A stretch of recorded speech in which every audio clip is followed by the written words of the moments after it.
A few weeks back, I observed someone entering my house through the recently installed doorbell camera, but I couldn't spot them leaving. Interestingly, the next day, the footage had been erased.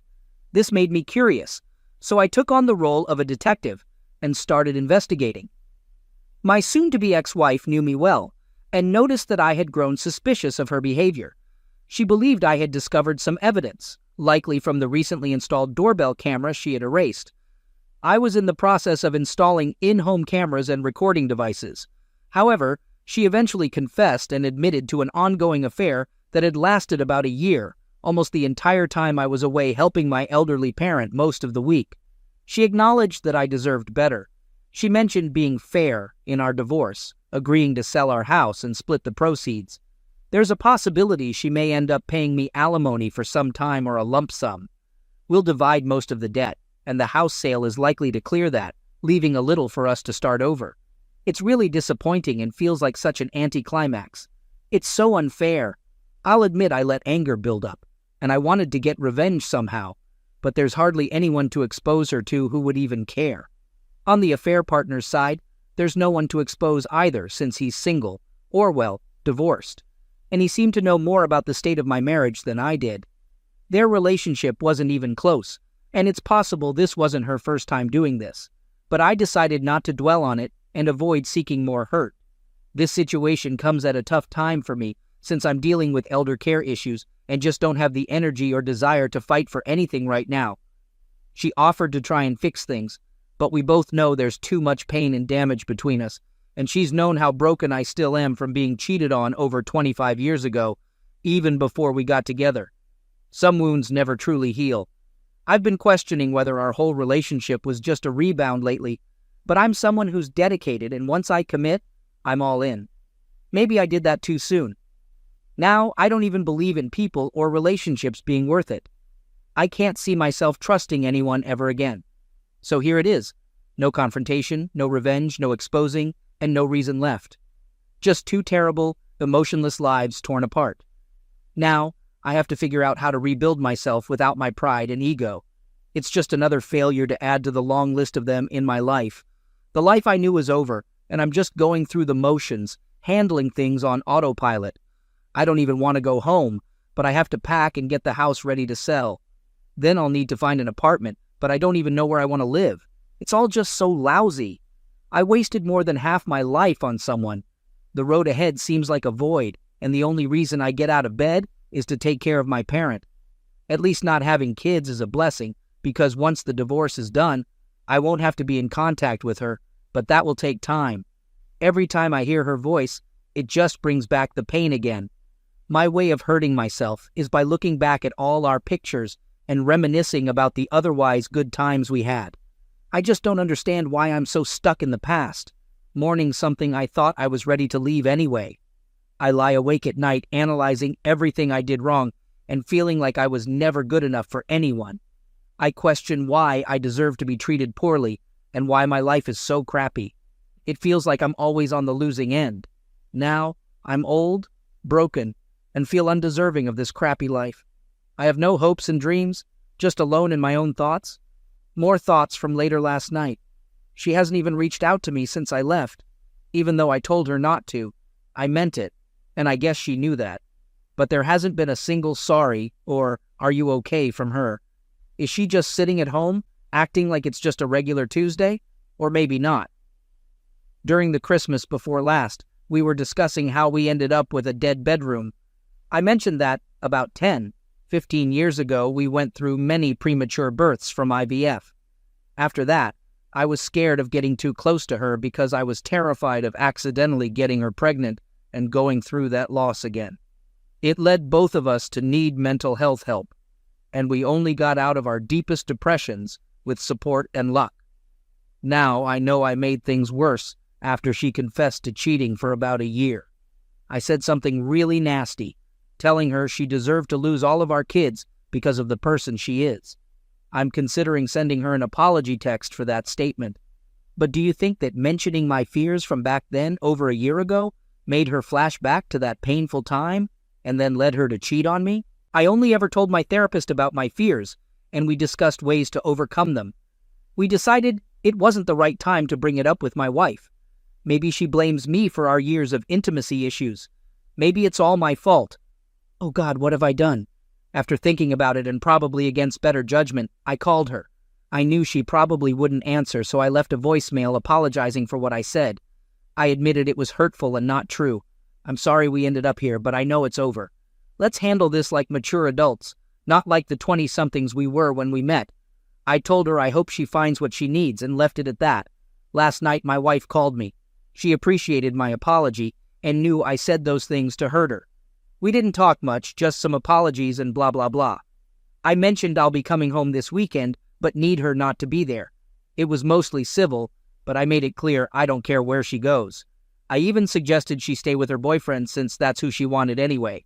Of course, she denied it and kept saying she wants me back and that we can work things out. She pleaded for one chance, saying she's never done anything like this before and will do anything to make it up. I have to admit, all I want is to go back in time to any moment from the past year, or even the worst times in our lives, instead of now. But this time I stood my ground and told her I don't see a way for us to be together now. A whole year has passed, and I can't imagine feeling the same way for her. I only asked one question about it, how many times. She stayed silent for a while, but I didn't say anything. Finally, she asked if I really wanted to know because she didn't want to hurt me even more. I just said I need to know. And that's when she shattered me even more. She said it was only a few times in the beginning, but after about a month, it became almost every day I was away, and even some weekends, for about 6 months. In the last few months, it was about once or twice a week when I was away. I felt sick, so I muted the call to let out some of the pain.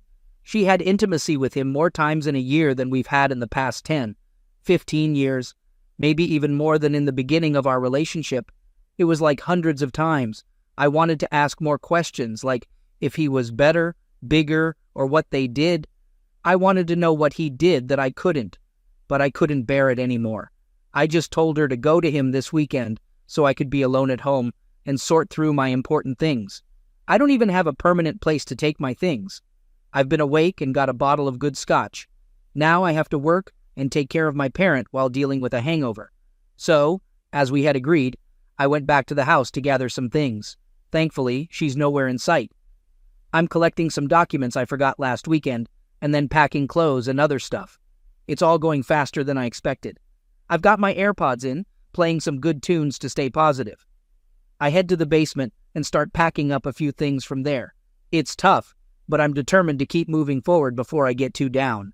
As I'm in the basement, I faintly hear the sound of water running in the pipes over the tunes. It goes on for a bit before I notice it. I walk upstairs and hear the shower going. I'm like, what the heck? I decide to make myself a cup of coffee and go out to my car. At first I thought about driving away, but I end up just sitting in the driveway. I feel stunned by everything that's happening. I start writing a long and nasty text, but then I decide not to send it as evidence of anything. So I just sit there and wait, hoping she'll leave again. While I'm outside, my new neighbor walks by and introduces himself, seeing me standing outside having a smoke. I don't tell him anything, but I try to be friendly. Just as we're about to say goodbye, the garage door opens, and she's standing behind her car, asking to speak to me. I have to go through introductions with this new neighbor and my wife. We didn't really talk much, and even the new neighbor could feel the tension and left. Once inside, I was still in shock and just asked her why she was there. She explained that she couldn't check into her new place until later and was at the gym. That darn gym again. She wanted to shower and get some more things. She assumed I wouldn't mind and thought she could come and go without it being a problem. I just stood there, wondering who the heck is this person in front of me. After a brief and awkward apology from her, she suggested we shouldn't be hasty while things are still raw. Maybe we should try more counseling, and she knows we still love each other. Blah blah. I looked her in the eye and simply said, "No, please leave. I have things to do, and you agreed to stay away."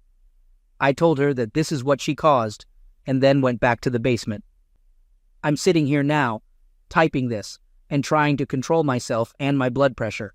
Thankfully, I just heard the garage door open and close, so she's gone. But I'm still a bit of a mess. I want to get back to packing, but my bourbon collection is staring me in the face. I'll admit, I already had one good drink earlier. If I have another this early, today will be even more of a bust. All right, Here's what happened. Sunday came after another night of no sleep, just packing and feeling so miserable. It was all so tough, going through memories, pictures, and things we chose together. Our wedding album and other stuff only stirred up more emotions I was trying hard to control. But I pushed through and focused on the things that meant the most to me. Unfortunately, one item hit me the hardest: the sealed urn with our children's ashes. We had planned that when one of us or both passed away, we'd mix our ashes and have a relative scatter them in the ocean by our favorite beach. Well, that plan's obviously off now. But here's the thing. I don't know if it's wrong that I want it with me. I mean, I know I have to talk about this with her eventually, but I have no idea how that'll go. I'm not sure if we can have it opened and split the remains. That just feels wrong, like neither of us would have them. I don't even know if that's possible or a thing.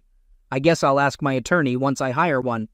At that point, I didn't mention it to her because my trust in her was below zero. Update. Here's what's really going on now. Sunday evening, I'm almost done packing the stuff I'm taking with me for now. I wanted to have enough so that if I couldn't stand to come back for a few weeks, I'd be prepared. Picked some important keepsakes and documents too. We had agreed she'd return after 9, and honestly, I didn't want to be there when she came. I resisted the urge to mess with electronics or the router just to spite her. I felt like, for once, I was being the bigger person, thanks to some supportive calls from a friend and messages here and there. So it's around 7, and I'm loading the last bits into my car. Guess what? No surprise here, she shows up, looks a bit shaken, but nowhere near as bad as I felt inside. She starts talking about how it seemed like I was ready to leave again, and if I could at least talk to her. I was already annoyed that she was there, and I tried to be strong, but I knew it wasn't easy. I told her I didn't want to be too late, and I needed to get back in time to relieve the weekend help with my parent. I only had a few minutes, but if there's something important, she can tell me, and if necessary, I can call her while driving. She said she understood and really wanted to talk about what happened this weekend without me getting angry. She claimed she spent the weekend alone, but I'm not sure if I believe that. She was thinking about everything that happened and what she did to us. She knew I couldn't forgive her, but she said she still loves me and will always be in love with me. She knows I don't believe her now, but she's angry with herself for hurting me so badly and destroying the man who loved her unconditionally and was always there for her. I was trying my best not to shout, sob, hug her, or anything, and just gave her a stoic look of indifference. I'll admit I failed. My eyes watered up, but I struggled not to let the tears fall. Yeah, I failed at that too. I didn't really say much. I just listened and hoped to leave after she said what she needed to. I listened to her saying many things and justifications, reasons why she thought she did this for so long, why she didn't stop herself, and why she thought I didn't care or was cheating on her. She thought I must have been cheating for so many years and that we had become like roommates. Despite everything, she still knew I was the only man she wanted to spend her life with. She wanted to confess to me many times, but she knew I would never be able to accept her back if she told me what she did. She kept insisting that it was all her fault and not mine. She said she'd seek counseling to understand why she did all this for so long. She felt our life together was ruined because she had everything she wanted and believed she could live without intimacy. She seemed to have accepted that. She even told me I could be with other people if I wanted, which sounded like typical cheater talk. But then she confirmed my suspicions. She brought up our conversation from the Christmas before last when she got really angry because I was afraid of being close to her, worried about getting her pregnant again. She thought I used IVF as an excuse and believed I never truly wanted her or a family, especially since I didn't want to adopt. She was upset, feeling that closeness and family were missing from our life, and she blamed me for keeping them from her. She was angry because she thought I blamed her for our child losses and lied about it. She felt I was disgusted by her for losing them and couldn't forgive her. However, she claimed she loved me enough for both of us all those years. When my parent got sick and was out of the hospital, she thought I was using it as an excuse to avoid her. All of a sudden, it clicked in her head, and she realized her worst fears were true. She just wanted to feel loved, but she believed I didn't love her and had been lying the whole time. The so-called gym guy was never even on her radar until all these issues arose. She had never even considered being unfaithful. At first, she wasn't even that emotional with him. She did it out of spite. But then she started missing intimacy and told him it was only about that. She had no intention of leaving me. She claimed she never really talked about me to him, but now I doubt that. Over time, she developed a connection with him and admitted feeling something she hadn't felt in years, though it was nothing compared to what we shared. Eventually, she confessed that it was over with him and hoped I could forgive her and talk to her about finding a way forward.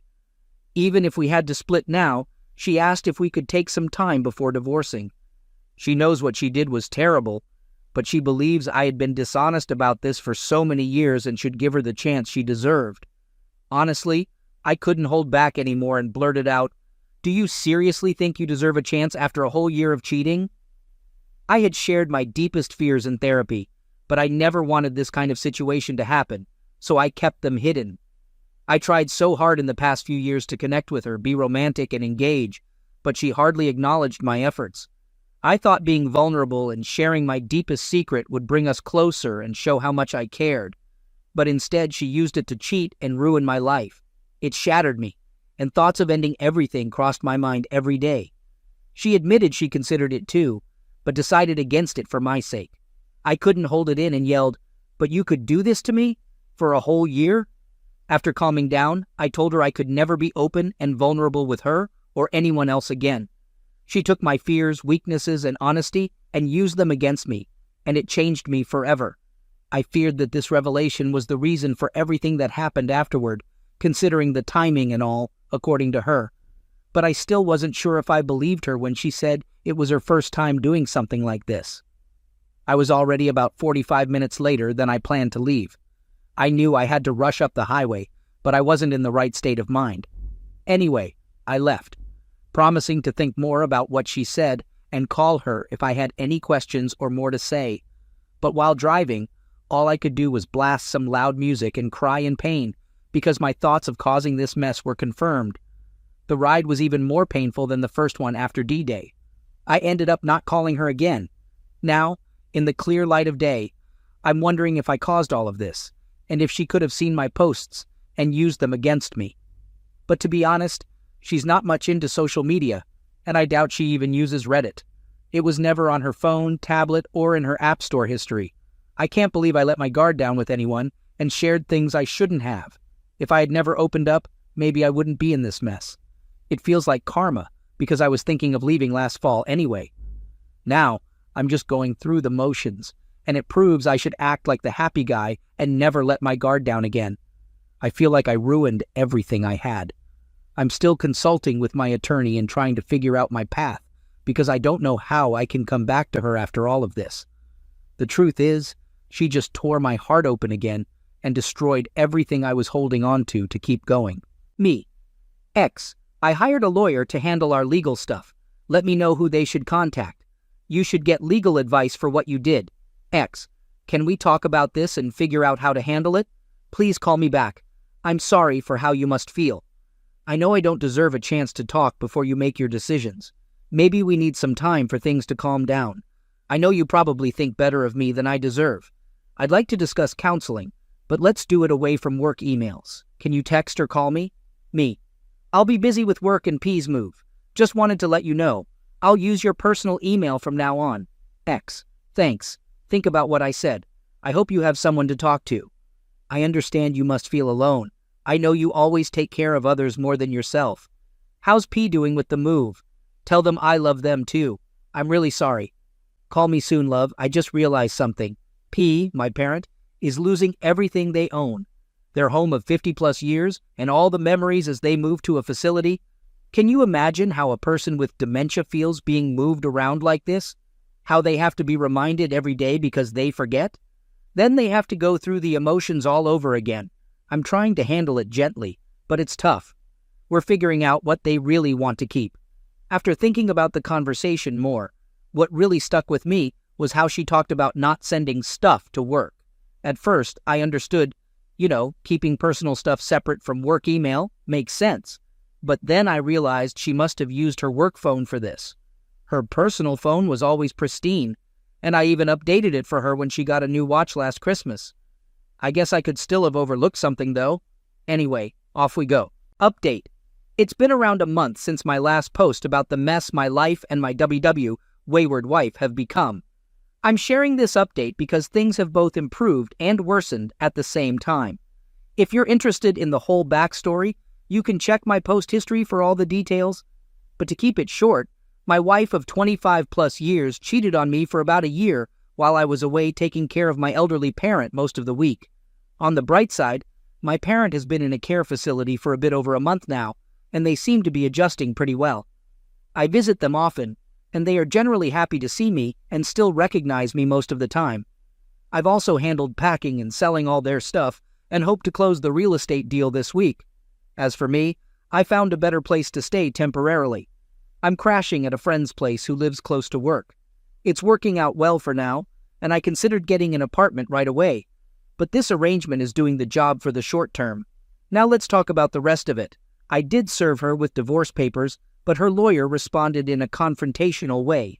Recently, I had to deal with a maintenance issue at our old home. It wasn't too serious, but it needed quick attention. Luckily, she wasn't there when I arrived to handle it. I met with the contractor, fixed the problem, and hoped to be gone before she returned. It took a few hours, but I managed to move things around and get it done. But of course, my luck couldn't stay that good. Later that day, I got a call from a doctor saying she had been admitted to the hospital. I'm still her emergency contact and husband, so it wasn't a real surprise. Before I arrived, she had called an ambulance, thinking she was having a heart attack, but it turned out to be a panic attack. However, she also mentioned having constant self-harming thoughts, so they admitted her for observation. She's been there ever since, and I had to call her boss to let them know she'd be out for medical reasons for a while. After talking to the doctor, I realized I needed to go and see her.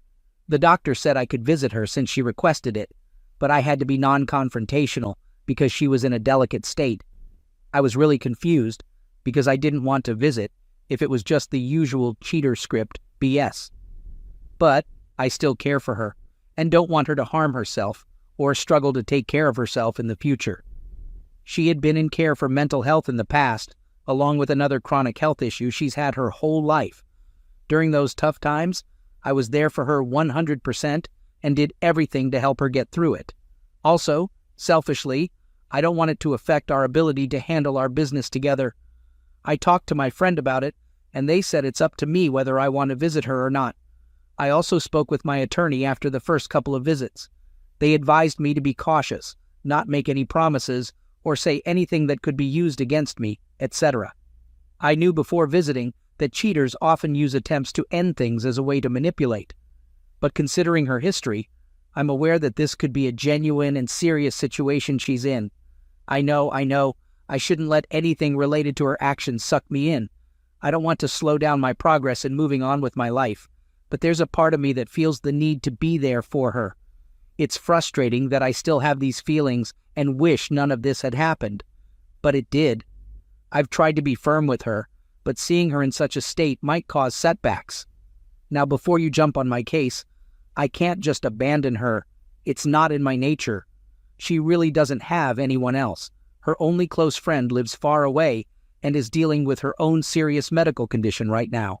So I told her doctor I'd visit her in the hospital, and did that the next day.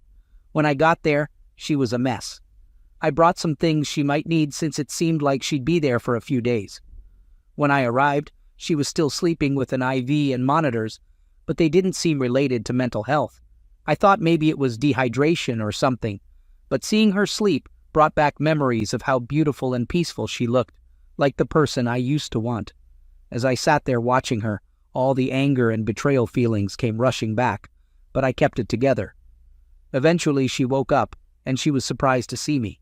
She begged for a hug and forgiveness, but I told her I was there to make sure she was okay, and that I was worried about her. I didn't want to talk about us. We managed to be civil about it all, but there were a lot of tears on her side. We talked for a long time. Then she dropped another bombshell on me, and it felt like my world was crumbling. During her visit to the gynecologist for STD tests and a checkup, they found something that was still being evaluated. I thought, here we go, she's caught an STD, and I'm going to hear about it. But fortunately, it wasn't that. They found fairly aggressive ovarian cancer.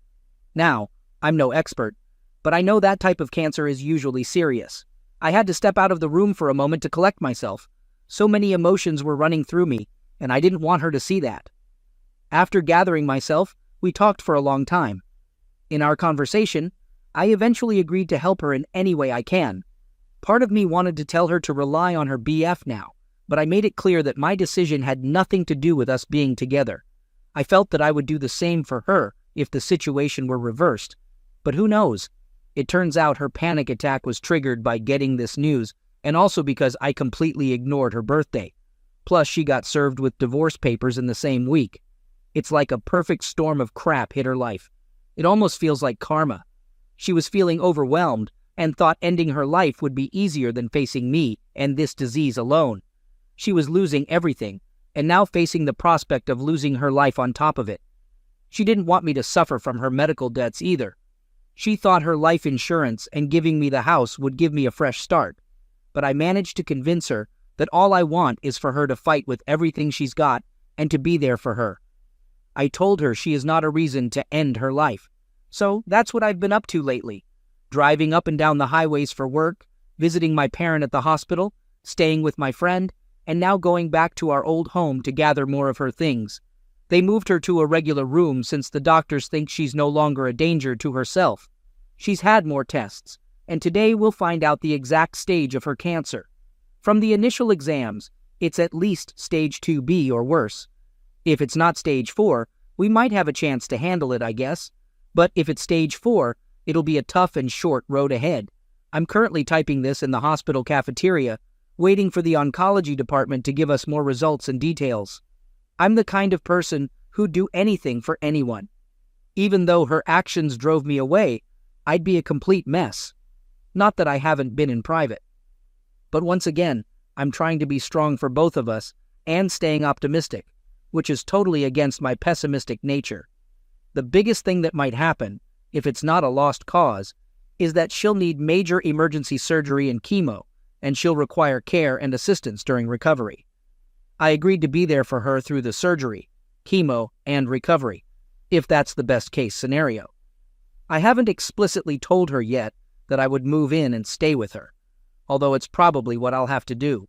But that decision hasn't changed my mind about divorce.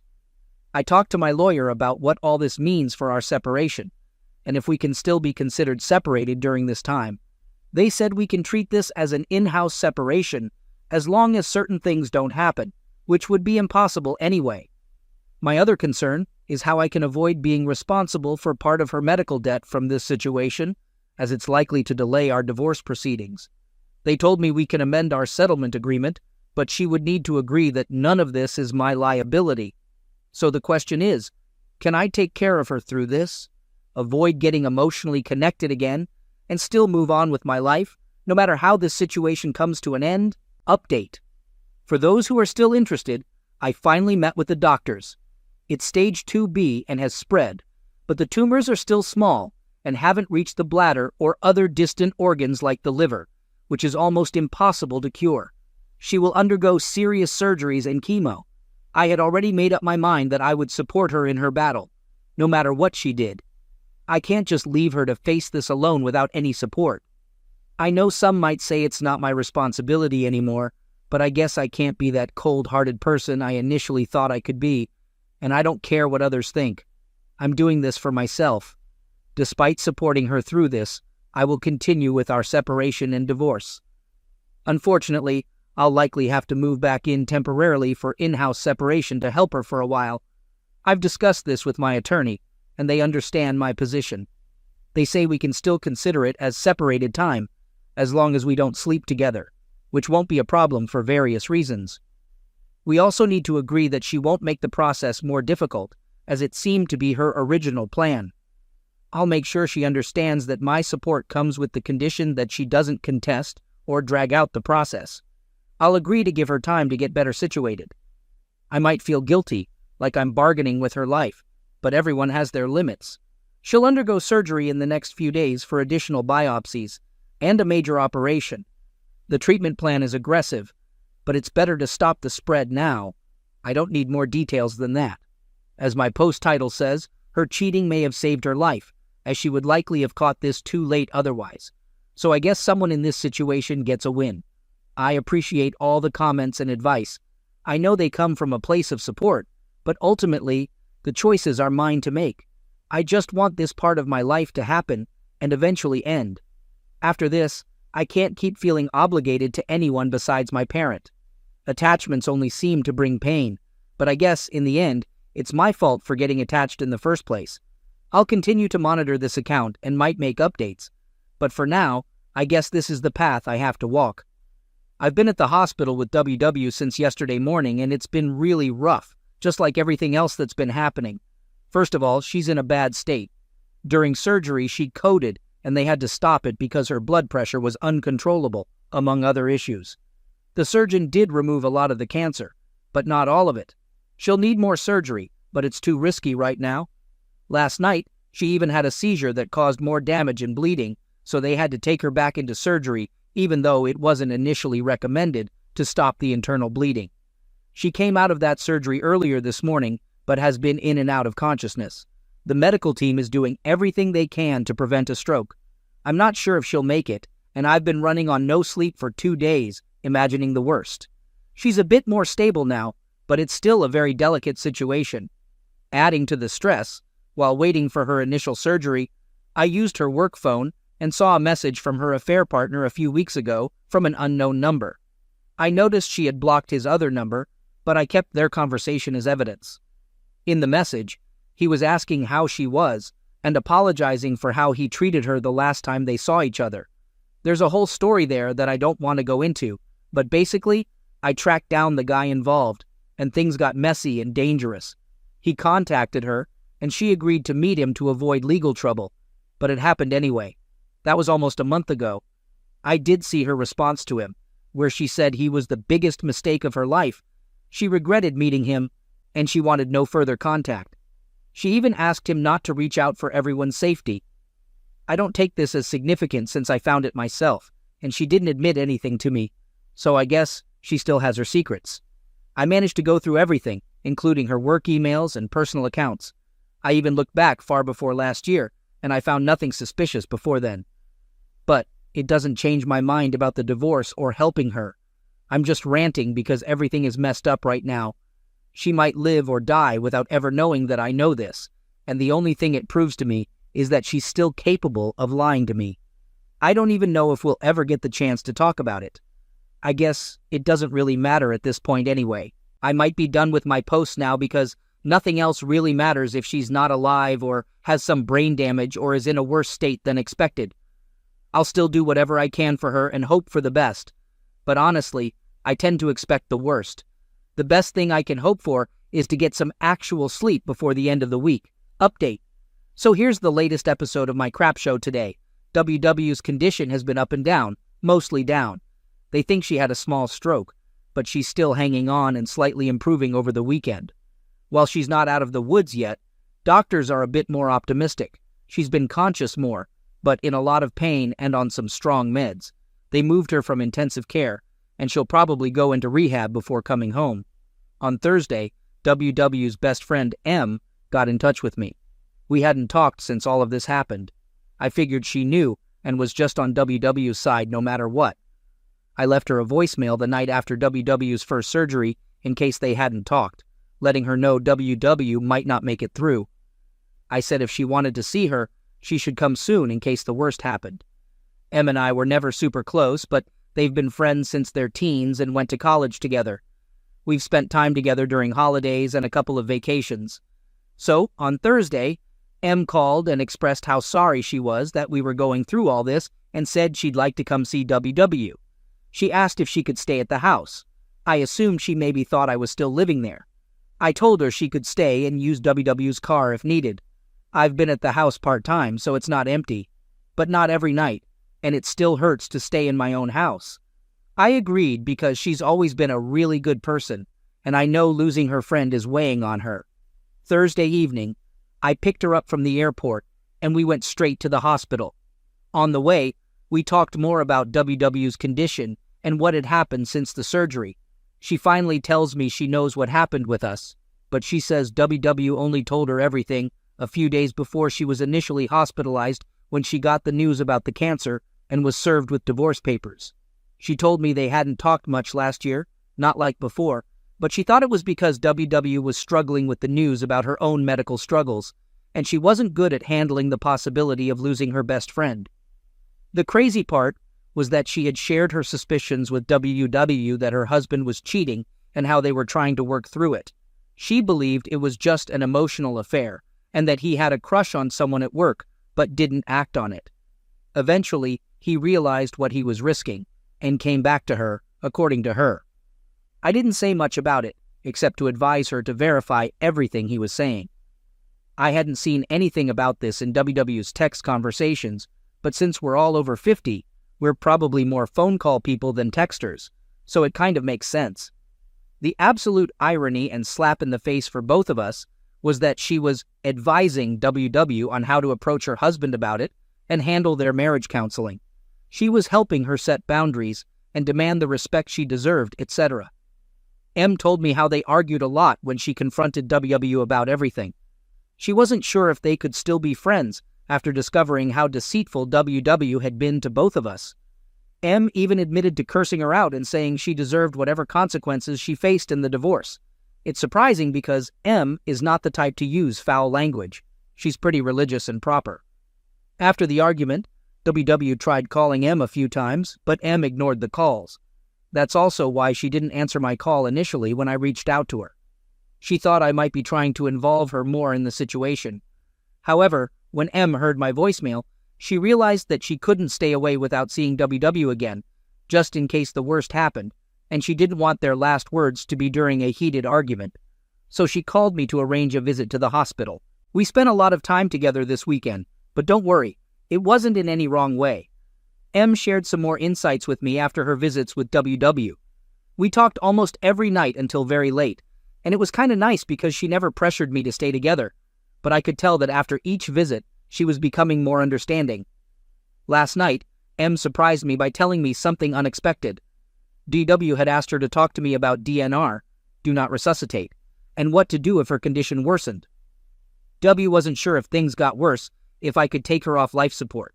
She also expressed that if her condition deteriorated to a point of unbearable suffering or major disabilities, she wanted to end her life. W asked M to convince me to let her go if the time came, and I reached out about it, or if M couldn't handle the outcome. I'm not even sure what circumstances, other than being brain dead, would be legally allowed for that here. Tonight, I'm going to talk to her about this whole situation, but honestly, I'm not sure what to say. I'm the type of person who believes in not prolonging someone's suffering, and I'd probably make the right decision in the right circumstances. But I can't commit to anything more than that, and I'll never be certain if I'm doing it just to be done with all this pain or not. Even in the right medical scenario, I think I'd carry a ton of guilt about this forever. I'll also discuss this with my therapist, but my appointment isn't until later in the week. Quick update. Before she left, I asked her friend M if she would consider being the medical POA, power of attorney, for my wife, and she's thinking about it. I'll also ask a close relative, even though they live far away, but I can't guarantee they'll do it. I won't make any decisions except legal ones. I briefly spoke with my lawyer, and we have a meeting scheduled for tomorrow. However, tonight, I'll let her know that I understand what she wants, but I can't agree to it right now.